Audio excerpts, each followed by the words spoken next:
It's time for Class Racing Today, the podcast for the NHRA class racing fan.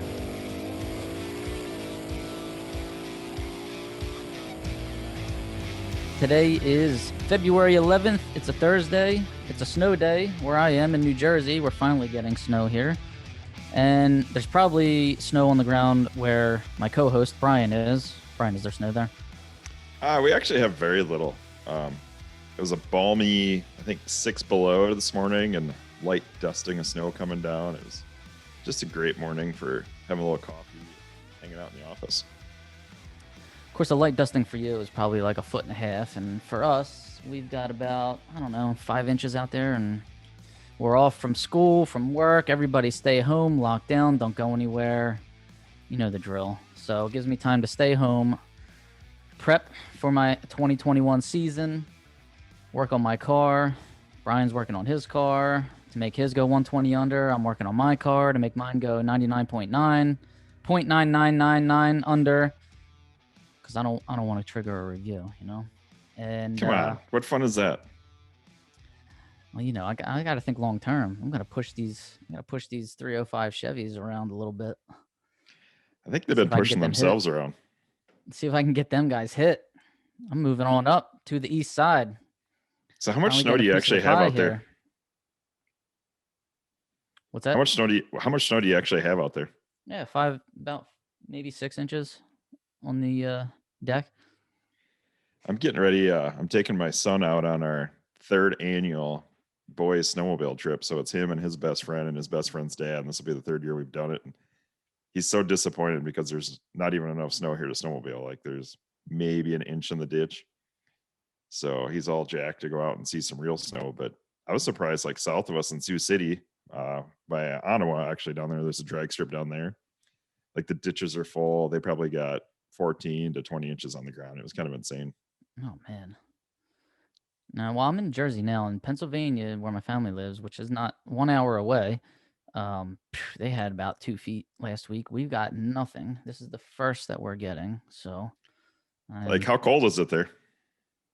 It's in the 20s, I think, right now. High, like 28 degrees or so. So it got to like 6 here yesterday. We've been in a pretty good cold stretch, and I was literally outside in a sweatshirt, and the sun was shining. I'm like, man, it feels pretty nice out today. It doesn't even feel that cold. Oh, that's awful. 6. Eesh. Yeah, I think that's why everybody's negatives there. Like we don't get once in a while, maybe at the end of this month, we might hit some, teens or even single digits, but rarely get like negative. I don't even know if that's ever happened around here. I saw it was like -16 one night when I came home. Oh my goodness. It was actually pretty wild. I was coming home the other day, and it was like, we kind of live in what they call the valley. So I'm driving and it's like 5 below, and you drop to the valley and it got to like 1. I'm like, geez, I do live in the sweet spot. It's nice and warm here in the valley. The valley. And then the craziest thing happens. This mallard duck is flying around over the road. I'm like, where the hell is he sleeping? Like, there can't be any water anywhere. There's diesel pickups driving over all the ice, and everybody's out fishing. And here's this lone duck out just cruising around looking for some place to go. I think he's just as dumb as the rest of us for living here. But everybody's hiding out in their shops, and everybody's working on the cars. I think everybody's trying to get ready for the class racing revival. So that's pretty cool. I know I ordered a bunch of parts the other day, so I can't wait for those to get here and get everything put back together. Each one adds 10 horsepower, like the catalog says. Yeah. I don't know if JC Whitney has much for stocker stuff or not. Rock Auto, do your little dance, order your parts. Yeah. I see you got your practice tree. Is that your Porta Tree practice tree back there? Oh, yeah. Yeah. Been hitting that religiously. I have mine behind me. Actually, for anybody that has the full-size tree or the half-size tree like I have, I spoke to Allison Smith. If it's too bright for you, like it was for me, black nylon material or light dimmers on Amazon, so much better now. It looks like the real thing even when you're inside. So just a little heads up. Yeah, I don't know. I've been working on it. Everybody has the intentions to work on the practice tree and work on reaction time, but I still think it's the cheapest way to go around, get better on the tree. So trying to work on that a little bit. Went to the dyno last week. That was pretty fun. Got the motor freshened up and we found a few horsepower, so that'll be fun. Excellent. Ordered some new shocks, and now we just have to rewire the car and waiting for Leo to get me my tranny back. And I think we might have a chance of making it to the race. Oh, well, What have you been working on? great. I did go back to Pennsylvania this past week. I was working on the Stalker, put new gauges in, trying to monitor a couple more things for consistency. Would like to find some aluminum struts for the front of that car, but I can't seem to find any. I know Mike Mans told me that QA1 made one for about a week or so, and I don't think it worked out for them, so they took it off the market.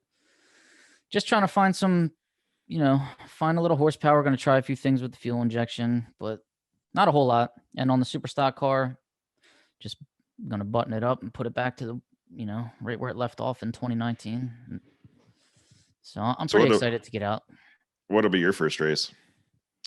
ATCO. We have an ATCO, a national open, third week of April, and then we have a Division 1 race, fourth week of April at ATCO. So park your stuff at the open race and leave it there for the week. I'm trying to run both cars, stock and super stock, and get 4 grade points, because nowadays, as you know, you need about 8 grade points to get in stock at a national event. Probably need about 7 to get in super stock anywhere.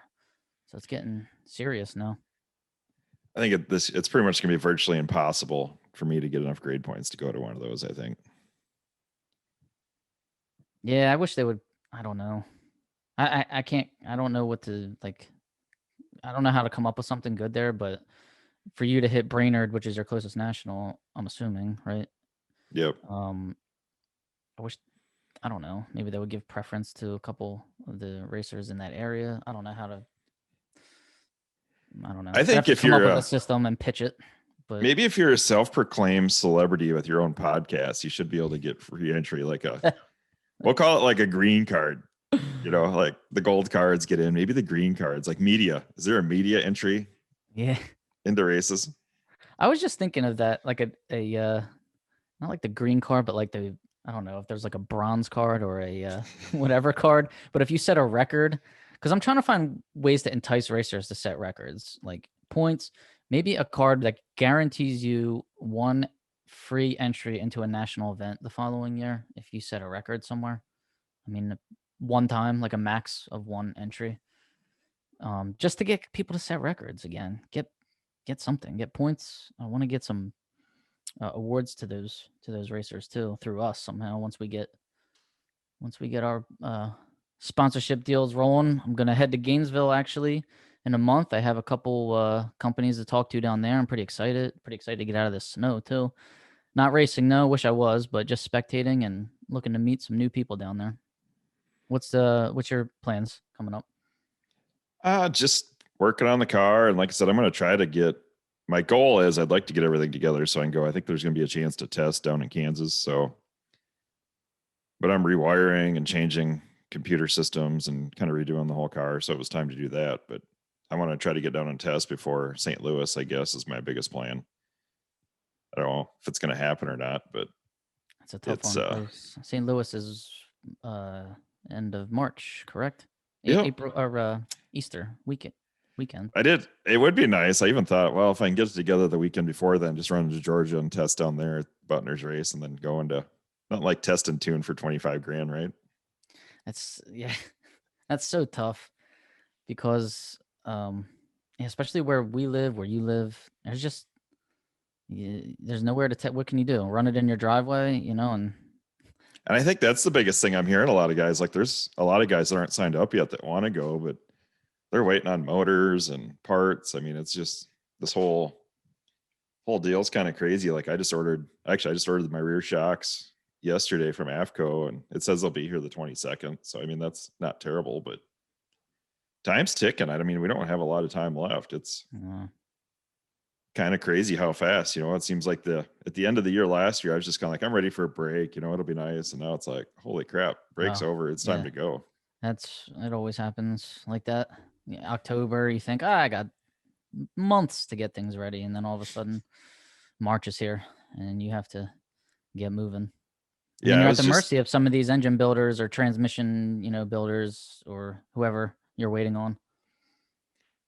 yeah, I was just going through and putting all of our, our association racing's huge here, and I was trying to go through the calendar and put all those races in. And it's like, man, the summer is filling up fast. Like I didn't even put any of the NHRA stuff in the calendar yet. I mean, you can go about every weekend or every other weekend here. At least those races are all going to happen. They're not going to cancel those unless Brainerd does something goofy. But I mean, around here, it's kind of business as usual as far as COVID. So, I mean, we're going to be able to do a lot of racing here. And if it works out and I can go drive to hit one of those other races, great. But I'm definitely not counting on it. I mean, it's even like the guys in the West Coast there, they're in pretty tough shape. If NHRA starts pulling the plug, you guys all have to move to South Dakota and you can come race here with us. And that's a shame too, because they have the weather. They could be testing. They can. They have the tools, but they don't have the governance. We'll say. I did see Tucson's doing a testing tune or something on Class Racer. So I mean, that's nice. Guys will be able to get out and start doing some stuff. And I think at the end of the day, we're all kind of in the same boat, though. I mean, I've got some passes in my car. It's all new to me anyway, so I don't know if it really is going to matter. I mean, at this point, I don't know enough about the car to know how it's going to run. So it's every day is testing. I hate that. Same with me. But I will say probably the best state to live in right now, definitely Florida, because you've got weather, you've got drag strips, you've got freedom down there. And we just had the season opener in Orlando, the Division II Lucas Oil Drag Racing Series winter warm up.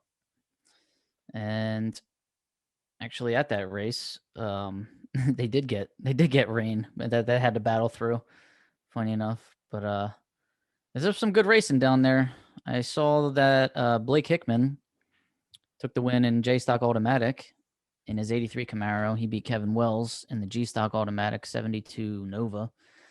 And then a Division One fella, Lincoln Moorhead, from up here. He's actually from New York. Super Stock I Automatic '87 Camaro. The guy his car just does sick wheelies. It always has.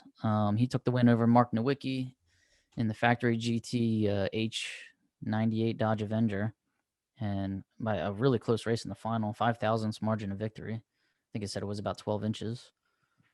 But man, I wish I was down there last weekend. I could have used a couple sights and sounds of drag racing and wheelies. But then you wouldn't be watching it snow right now.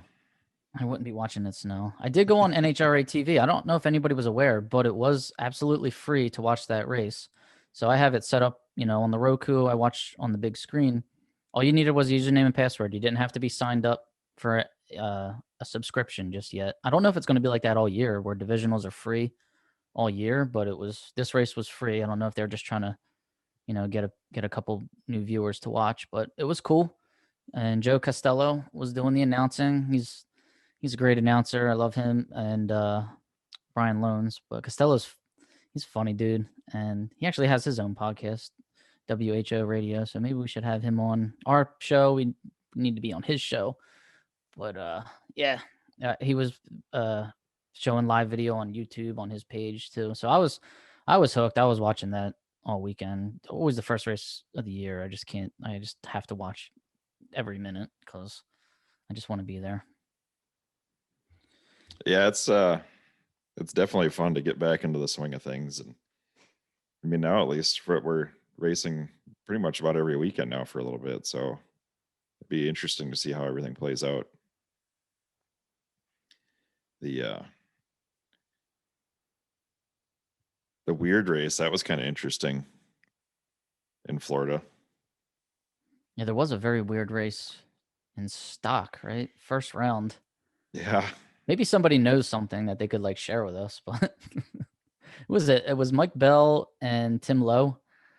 And I believe Tim Lowe had it was negative 370 on the tree and went red, and Mike Bell was 409 green on the tree. So mind you, Mike Bell's got a factory stock A car and factory stock double A car, so he's flying. He was dialed in at 860, and Tim Lowe, factory stock E, dialed in at 1005.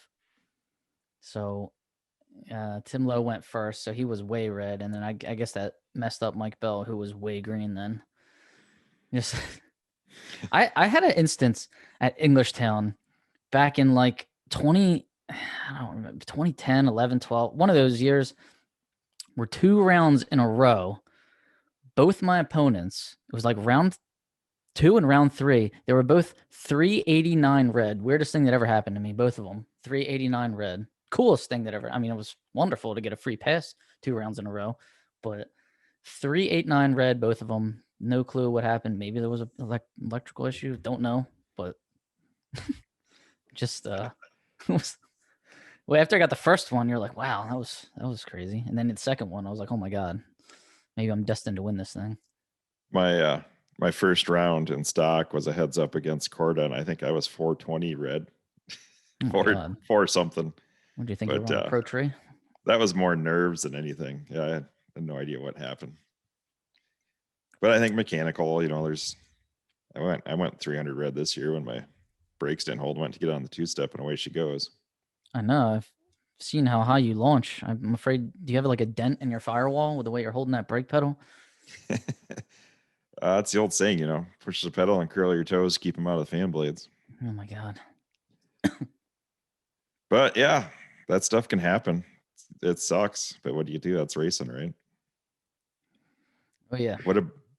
Got Marion Stevenson. He had his 15 Camaro honk in there. That was kind of cool to see.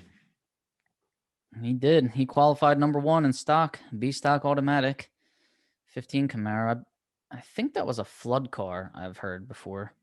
And so since it's not the like a factory race car, you can run that in traditional B stock automatic. But he did qualify number 1 at 106.6 under the index. He was flying. That's good to see, because I think he did that. You know, I think he triggered that thing. So yeah, I was gonna say we have to find out if he went a second under again at some point during eliminations. That'd be nice. That's probably, if I was going to build a car today, that's probably what I'd go. I think there's only 4 of those in the country, and that thing is still pretty. I mean, it got hit this year, but it's still pretty underfactored. Yeah, I think he's got room to run with that. Yeah, I mean, I think I should know this, but I think it was factored actually the same as my LS1. I think it was at like 382, and those motors just make sick power. I mean, they're just out there putzing around and can run under. Yeah. Well, that's good. I hope they get hit. He went 10.22.4 in the first round, and his index is, I believe, 11.25. Yep. So he went, that's 102.6 under. So he's getting triggered, that's for sure. So now it's up to him whether he's going to protect it from here on out. And you said there's only 4 racers in the country running that we know of? Yeah, his combo is the same as, I believe his is Corda, and I'm not sure the other 2, but I think Al told me one time there's only 4 of those cars out there. So they're probably on a Zoom call right now trying to figure out who's going to go slow to who's going to bomb it to lower down the average. But that they picked up some weight, but I mean, that car is still fast. Like it's just a good combo. You know, we talk about all the time, like you complain about the combo, you complain about tech, but building a car that has a good index or a good index to start, it's worth a lot. Yeah. Car selection is huge in Stock Eliminator. And I feel like not everybody, but a lot of people, when they start, you don't know that. You learn that as you go along. And then you say like, damn, why did I pick that car? You know, like should have picked a car that had this and that, better rating, better aerodynamics, better, E-shift. No, let's not go there. Well, I went through that here a couple of weeks ago. I was thinking about changing cars just to get something that, a little better combo. And at the end of the day, like I was looking like, so 2000 Corvette is rated at 350 horse. I'm rated at 382. I mean, they're 100 pounds lighter in B than I am in A. Like, yeah, why wouldn't you try to do that? But you also have to be able to make the cars work better. And that's, I don't know. I think it's give and take, right? So yeah, the combo is better, but if the chassis or the suspension doesn't work as good, you're still replacing one demon for another. I mean, there's lots of little things out there, and the guys that make them work are just playing out, spending time. I mean, they're just working on things. That's the fast guys. That seems to be the one thing that separates it, is the guys that put in the time go fast. Oh yeah, you gotta Got to put in the time, effort, test. It takes it all. So I think that GTO is another good combo. That newer body style GTO, whatever it is. oh yeah, like the 04 GTO. Yep. Jimmy Hidalgo Jr. I believe has one. Jack Mattias used to have one. I don't know who runs it now. Yeah, Billy Gibbs has one now out in Washington. I know that car's bad fast. I mean, all those guys that's a great combo. But yeah, the problem with those cars is they're just heavy. I mean, there's a lot of weight there, and trying to get the suspension and everything. They look like Honda Accords. I never really liked the way they looked, but I always thought they were killer fast cars. I definitely would like to have one. Because I think they're all running E or F, and they're heavy. I mean, I think they're like 3,400 pounds or something. I mean, it's kind of crazy. I have to look at one of the what one of those things is rated at. I haven't a clue. There's a guy down here that has one with a stick in it. That'd be right up your alley. Yeah, it's usually a car like that. When there's bad fast cars, the stick combo is rated a lot, a lot nicer than the auto rating. Hasn't been beat up as much. Like a Cobra Jet, like Charlie Downing. I mean, that's night and day rating as opposed to the automatic version of that car. I'm gonna have to do that myself. I'm just gonna have to learn how to drive and put a stick in my car, and then it will be fast. It's not as hard as it looks anymore. Well, the hard part is maintaining it, tuning it, checking it, getting under it. But driving it nowadays with the technology, with the clutch setup, and everybody's got a G-force clutchless transmission now. I mean, you can shift that thing with your pinky finger. It's really not so bad. It's kind of nice you stick guys being able to cheat with aftermarket transmissions. Well, we do have to shift them.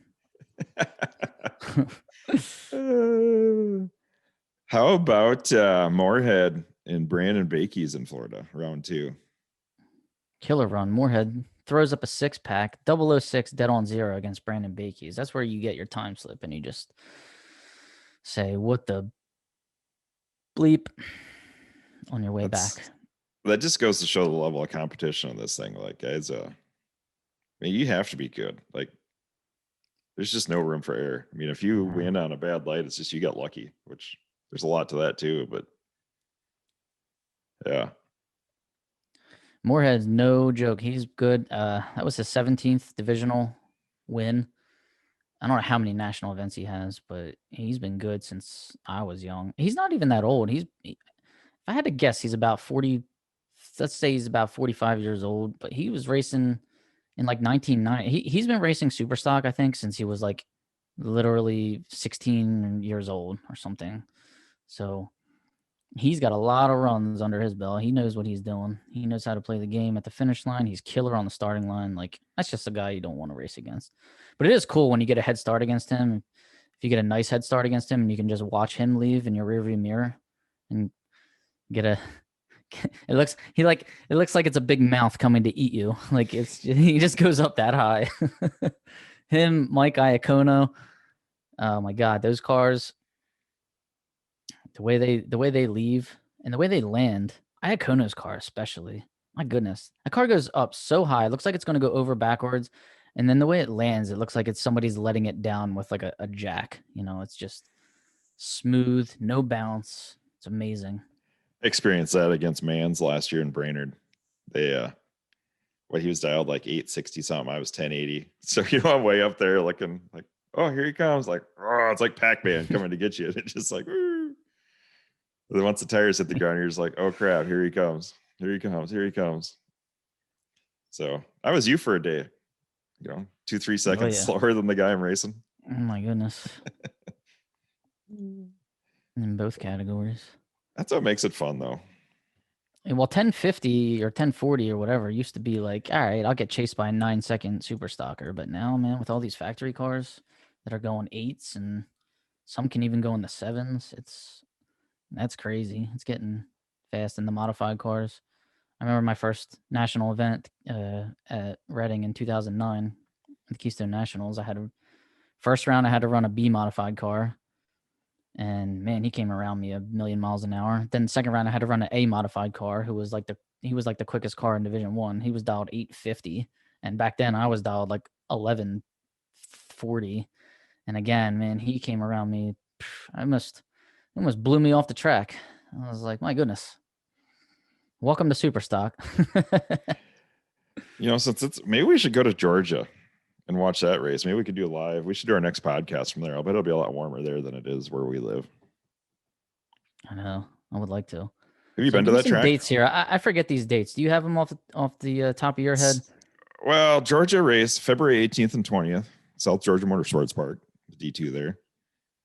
And then February 26th, 28th, you got No Problem in Belrose. And then 4th and 6th, you got Gainesville. So Baby Gators. And then starts the big money madness. Because isn't it the following weekend then is there's that other race there, Well, isn't here's there? the thing. Now that I do have my schedule up in front of me, we have a Division 7 race at Las Vegas, March 19th to the 21st. I guess we don't know if that race is going on yet. So that same weekend is the Southern Sportsman Showdown, the big $60,000 race in Georgia that Bo Butner, Dave Connolly, and Jason Line are putting on.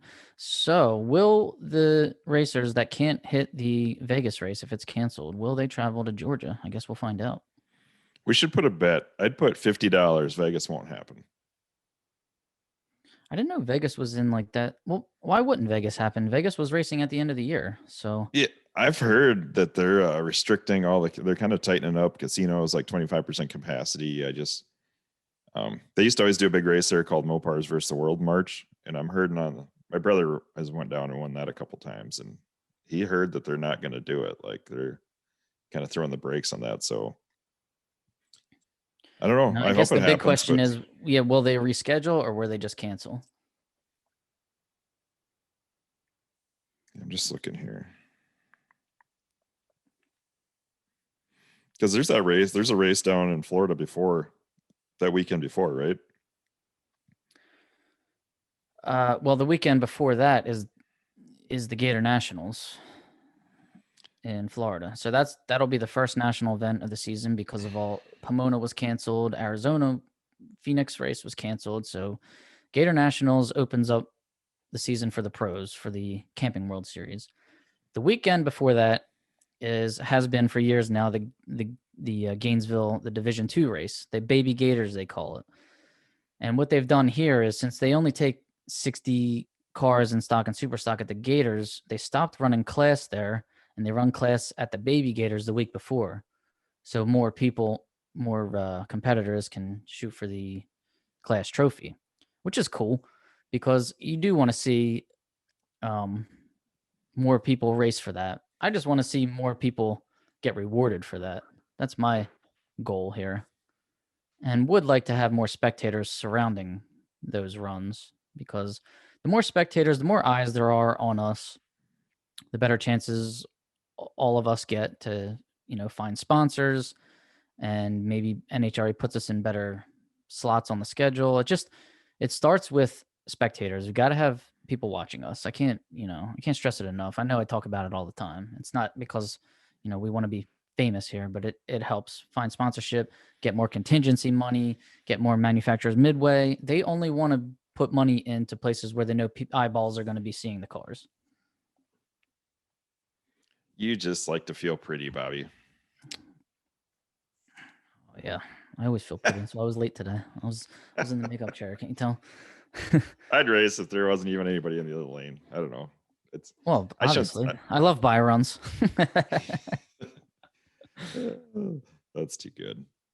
But yeah, I don't know. My prediction is the Vegas race March 19th and 21st is gonna be canceled, and I'll bet there's 3 or 4 people that head to Georgia from there that are just gonna say that one's gonna get killed. They're gonna go to Butner's and then they're gonna come up to the class racing revival. That's what I think is gonna happen. But well, I hope if people go to one, they just go to the other. Support both of them. They're both trying to do us, a big favor. They're both trying to, I guess, make a statement, give NHRA a little competition, and it would be nice to support them if you're going to be in that area with a race car.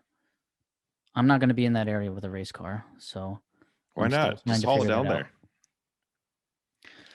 Maybe somebody has a car there they want you to drive. Oh man, I would definitely have somebody wanted me to drive, or if somebody wants to let me stay in their motorhome at the Gator Nationals, by the way, I'm open to that. I wash dishes. I'll check your tires. I'm a good crew guy. I cook hot dogs. So I'm trying to see. Did you see the entry list out for Class Racer Revival? I checked it when it first came out. So that was probably about 2 weeks ago. I haven't checked it lately. Any new updates? I'm not sure if it's been updated or not. I'm looking right now. The South Dakota's kind of representing. I think we've got 7 from our state going over there, so that's pretty cool. And there's actually, I probably could think of 5 other guys that'll go if their stuff's ready. So it's definitely starting to pick up. But Stevenson's there. I see he's got a couple entered in super stock. The Spears are going. They're always tough. I don't know. I still think there should be a Calcutta on that. Jeff Taylor is going to be there. There's already a 25 grand, whatever, how many grand payout. You want a Calcutta on top of that? Why not? They're already paying $1,000 entry fee. Who's going to? Yeah. Let's see. Stevenson, Spear. A lot of these people are probably really good racers. I just don't know anyone. Well, Stevenson, you know him. Yeah. He's good. He's got killer cars and he's a good driver. He's been around. Spears, Brett Spears, is that what he said? Yep. Yeah, he's good. I see. Everybody you Tony find on that Mandela list is going to be good. Tony Mandela's got a couple cars registered. Oh, he's another killer and suspension whiz. Let's not forget the Cottons. They're no joke. Oh my goodness. You know what we didn't get into? I meant to talk to the Cottons. I had Justin Pasillo driving my car. He was the D1 champ in 2015, and I think he was like the champ 2 years in a row, 15 and 16 maybe. And I had him driving my Stalker at a divisional Maple Grove, and the Cottons made the trip, and we had to race them. And we had to race Mike, and we beat him. And the guy at the bottom of the track at Maple Grove is like a friend of mine, kind of. So he was fist pumping. I think he thought I was in the car. So he was fist pumping Justin when he came off the turn. And Mike Cotton, I think, said, "Oh, look at this guy fist pumping my opponent." I think he gave him the finger. That's funny. Forgot to bring that up.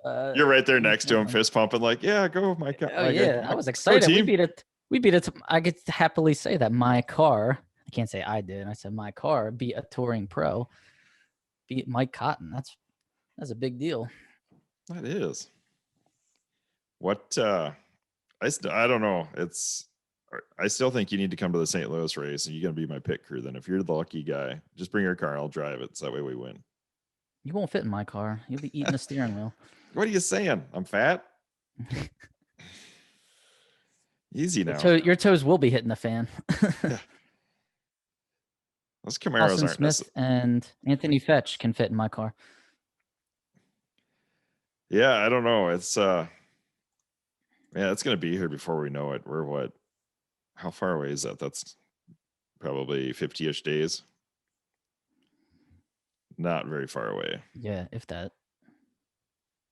That's gonna be awesome. Like I said, it's more racing, more drama, more things to talk about, right?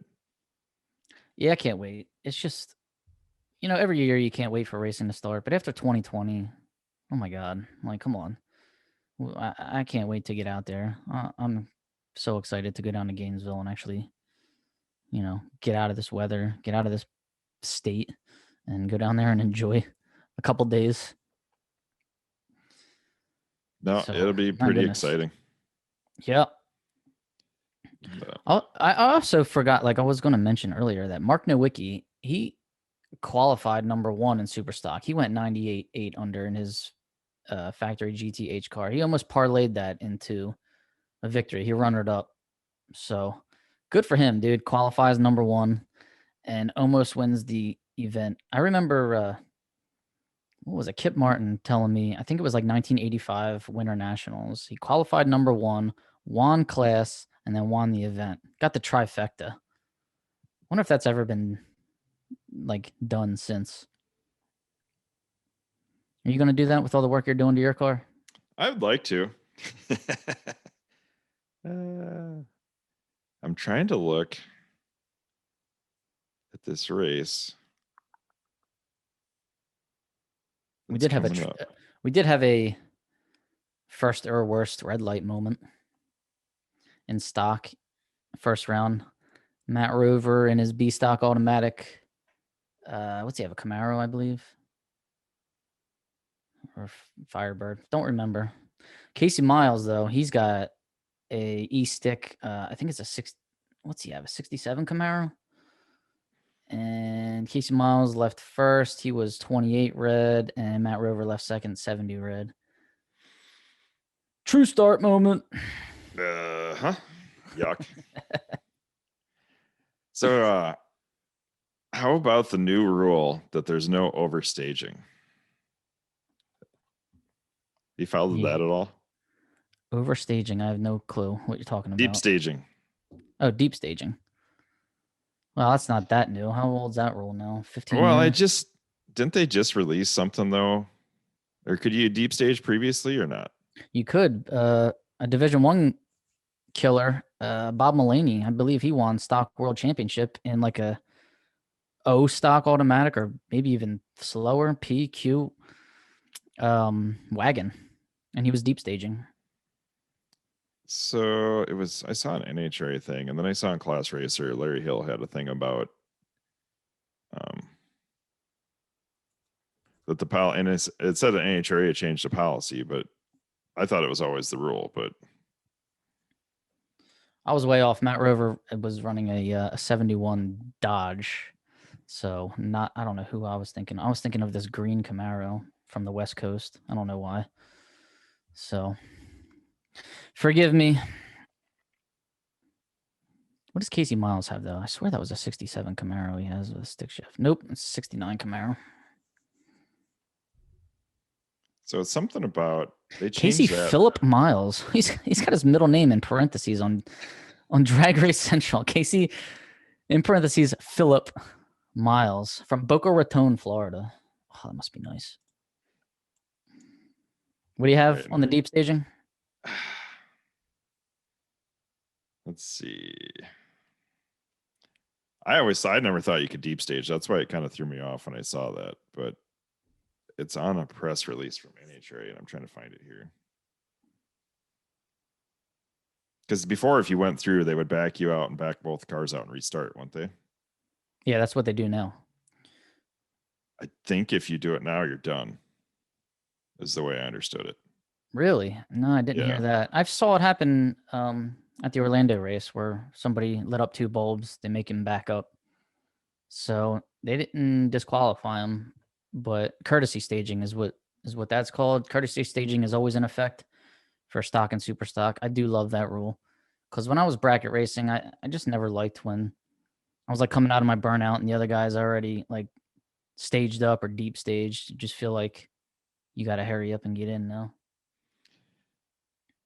Let's see. Where do I find that? NHRA Racer.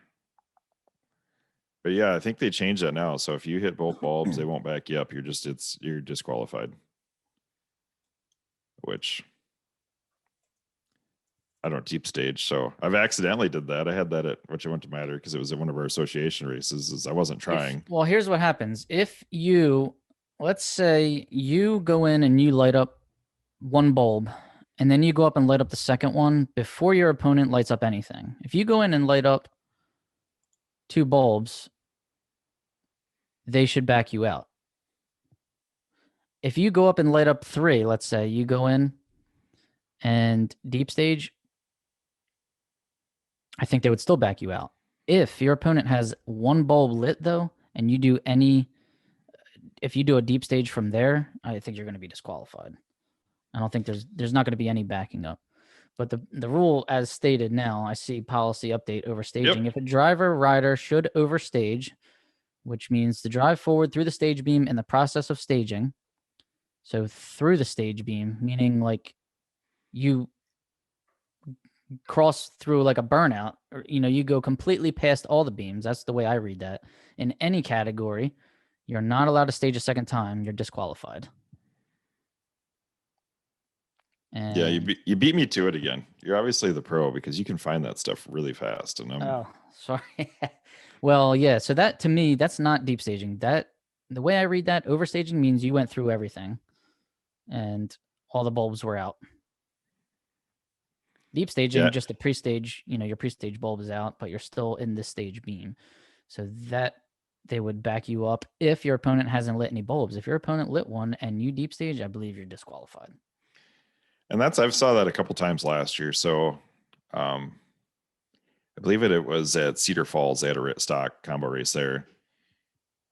And I don't know exactly what happened. The guy went in and the light turned red. So there must be something with the timers and how you go in there. I had a race at Thunder Valley, I believe it was, where I went in and accidentally lit up I went in and the top bulb went out and the bottom bulb was lit. So I had to quick put it in reverse, back up, trip the other one on, and then go back to drive. That's tough. That'd be tough to do with a stick shift. I know that. You, as a new driver, it was like, oh crap, quick throw in reverse, back up, get it in gear, reset the shifter, and all of a sudden the lights are turning in.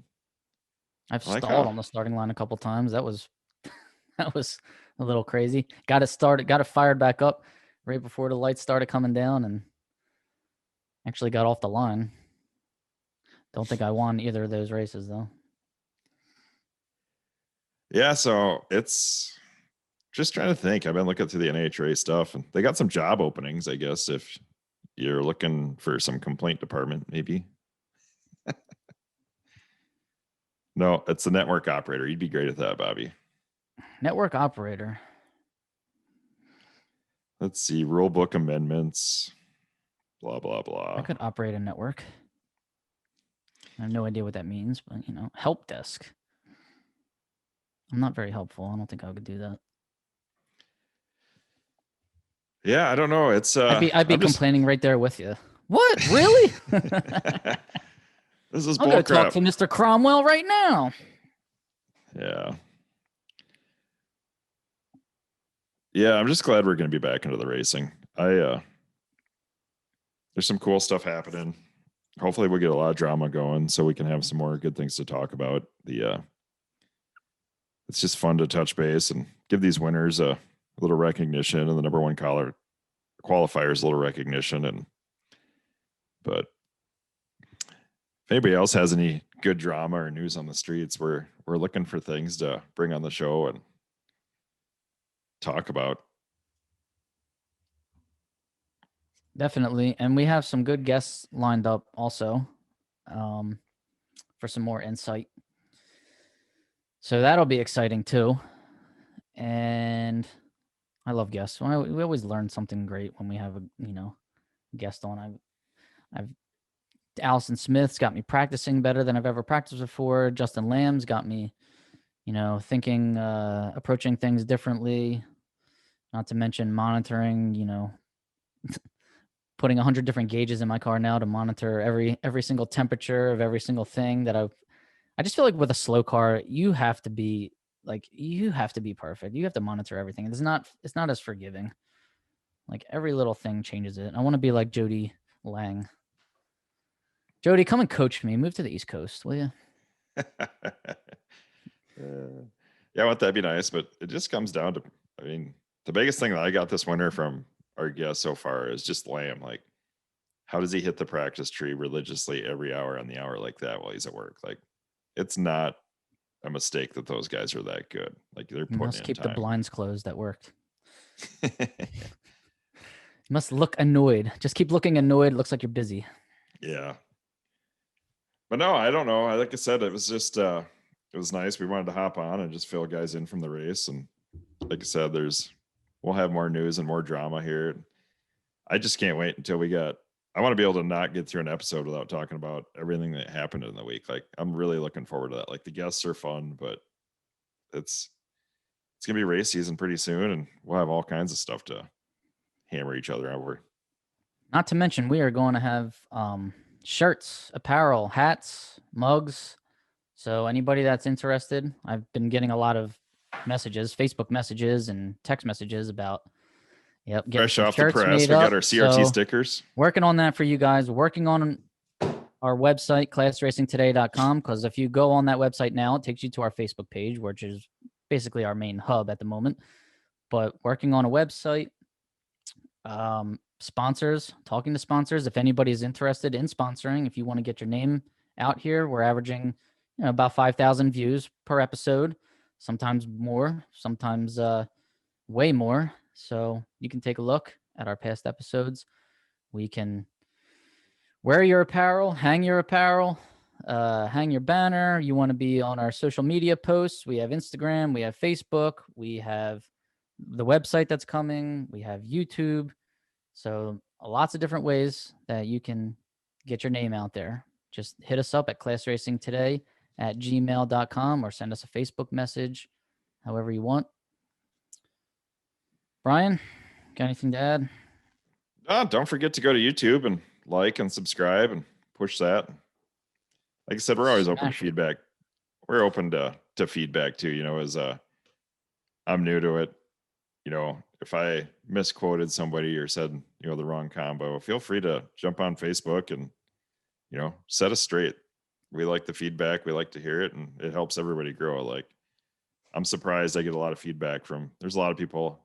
I'm actually more experienced than them, like first year coming into stock. So it's fun to see there's young people, and yeah, sometimes it might be a little plain for the diehard guy that's been doing it for 6 years, the tech guy, that wants to know every little detail, but yet feel free to share everything. Like, there's a lot of young people that are really starting to come out and look for advice, and they're getting a lot out of the show. And that's the thing that grow the sport is let's all work together as a community and help the young people and the old people and just bring it together as a family. And that's what's going to keep the sport going.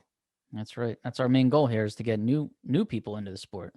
So we will try to cover all the bases. We will have techie guests on. We will have, good driving strategy guests on. We try to cover everything. I have young guests on that can maybe get us a little more hip to technology and how to bring younger racers in.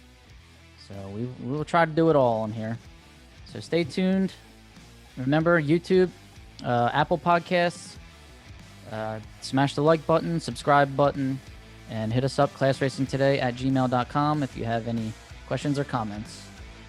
Thanks for joining us Thursday, February 11th. Everybody, have a good week. See you at the next race.